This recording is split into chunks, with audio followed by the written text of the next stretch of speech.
$1 million sounds like you've made it. But what happens when you compare that with 2 million or 5 million? Is the person with 5 million really 5 times more financially secure? Not necessarily. Because retirement isn't just about how much money you have. It's about how much you can actually use, how much risk you're carrying, and how confident you feel spending it. In this video, we're going to put 3 hypothetical retirements side by side: $1 million, $2 million, and $5 million. We'll look at what each portfolio could potentially support, how Social Security changes the equation, why the first few years of retirement can be so dangerous, and why some retirees with millions of dollars still struggle to spend. And by the end, you'll see why the biggest retirement question might not be, do I have enough? It might be, am I actually willing to use what I saved? Here's the big idea driving everything today. The size of your portfolio is only one input in your retirement plan, not the plan itself. 2 retirees can have the exact same balance and end up with completely different outcomes.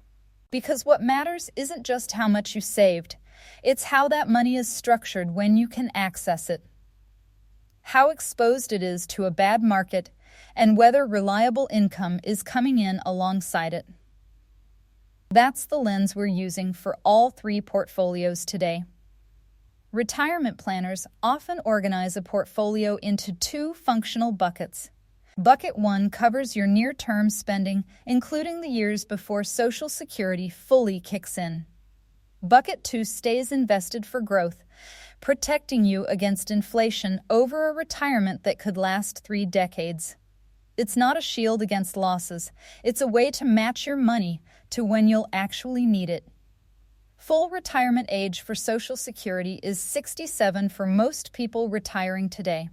Claim earlier, and your check is permanently reduced. Wait past 67, and it grows roughly 8% a year, up to age 70. That means many retirees have years to fund before their biggest, most reliable income source even starts the bridge years. And here's the catch: if markets drop hard right as those years begin, and you're forced to sell stocks at a loss to pay bills, that damage can follow you for the rest of retirement. The bridge bucket, cash and short-term holdings sized to cover several years of essentials, exists to prevent exactly that. Bucket 2 is the seed that becomes a tree over 20 or 30 years. But retirement risk isn't really about your average return. It's about the order those returns show up in. Picture 2 retirees with the same starting balance and the same average return over 25 years. One hits a brutal market decline in year 1 or 2 while withdrawing money. The other hits that same decline in year 20. Retiree 2 barely notices decades of growth already cushioned it. Retiree 1 can run out of money entirely, even with an identical average return. That's why the bridge bucket matters. It reduces the chance you're forced to sell your growth bucket during exactly the wrong years. Meet Mark, a hypothetical single retiree, 62, with $1 million saved. His full retirement age is 67, so that's 5 bridge years to fund almost entirely from savings. Let's use a simple illustration. At a 4% first-year withdrawal, that's about $40,000 a starting point, not a guarantee, since sustainability depends on returns, inflation, and flexibility. Morningstar's 2026 research actually places a more conservative fixed rate closer to 3.9%, with flexible spending strategies supporting more in good years. The bridge years decide whether Mark's plan works. If he sets aside roughly $150,000 to $200,000 in cash and short-term bonds, enough to cover several years of essentials, the rest of his portfolio can stay invested and doesn't have to be sold during a downturn. At 67, Social Security adds real income. Based on the 2026 average benefit, that's roughly $24,000 a year, though Mark's actual benefit depends on his own earnings history. That takes lasting pressure off the portfolio. Here's what most people miss. The challenge with $1 million usually isn't that it's too small. It's that a large share of it has to survive completely alone before any other income arrives. $40,000 a year is a livable retirement in a lot of the country, but Mark has almost no margin for a bad sequence of returns hitting exactly when he's most exposed. Now double the number. But the story doesn't just double. Meet James and Linda, a hypothetical married couple, both 64, with a combined $2 million. Their illustrative first-year income might land around $70,000 to $80,000, roughly twice Mark's, but the real upgrade is margin. With 2 Social Security benefits eventually coming online, potentially at different ages, James and Linda have options Mark doesn't.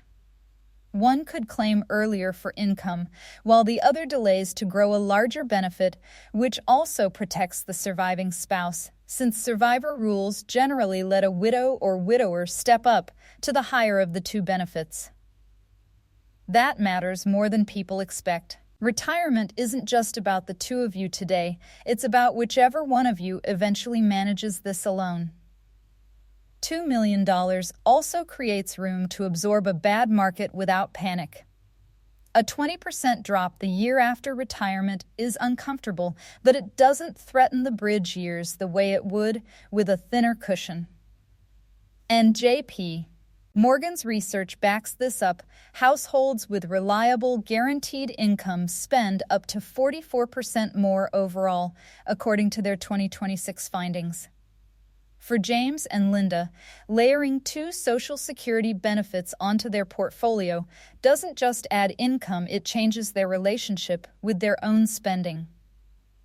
At $2 million, the plan isn't just bigger. It's structurally more resilient. Now $5 million, and here the question changes shape entirely. Meet David and Susan, a hypothetical couple, 65, with $5 million.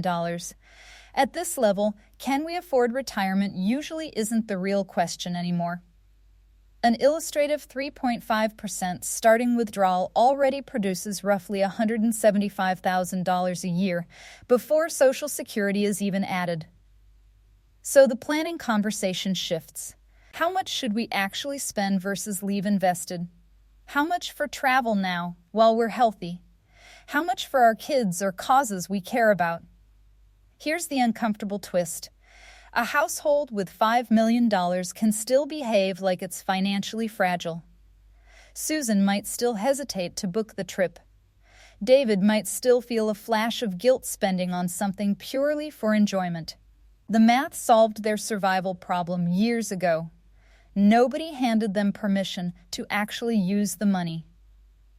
That tension, a portfolio that can clearly support the lifestyle, sitting next to a spending habit still shaped by scarcity, is one of the most common, least talked about patterns in retirement.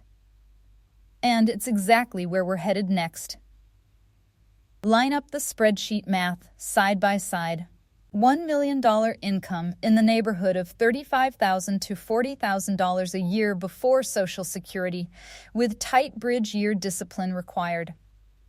$2 million, roughly double the income. But the real upgrade is margin, room to absorb bad markets, more Social Security flexibility, survivor protection. $5 million, the math stops being the limiting factor. The real limiting factor becomes a decision: how much are we actually willing to use? That's the progression. Not just bigger numbers, a different central question at each level. But none of this matches what people actually do with their money. And that gap is the most important part of this video. This is where the spreadsheet meets reality, and reality behaves differently. J.P. Morgan has studied real spending behavior using de-identified data from millions of Chase households, and the pattern breaks almost every assumption a standard calculator makes. First, retirement spending isn't a flat, inflation-adjusted line. Real spending falls more than 30% on average between ages 60 and 85, as travel and lifestyle spending gradually decline even as healthcare resists that trend. Second, spending isn't smooth short-term either. About 60% of new retirees see year-to-year spending swings of 20% or more in their first 3 years out of work, often a genuine surge right around the retirement transition, followed by a settling down period. And third, this connects directly back to our three portfolios. JP Morgan's 2026 research found households with more guaranteed income, like Social Security, pensions, or annuities, spend up to 44% more overall than similar households relying mainly on portfolio withdrawals alone.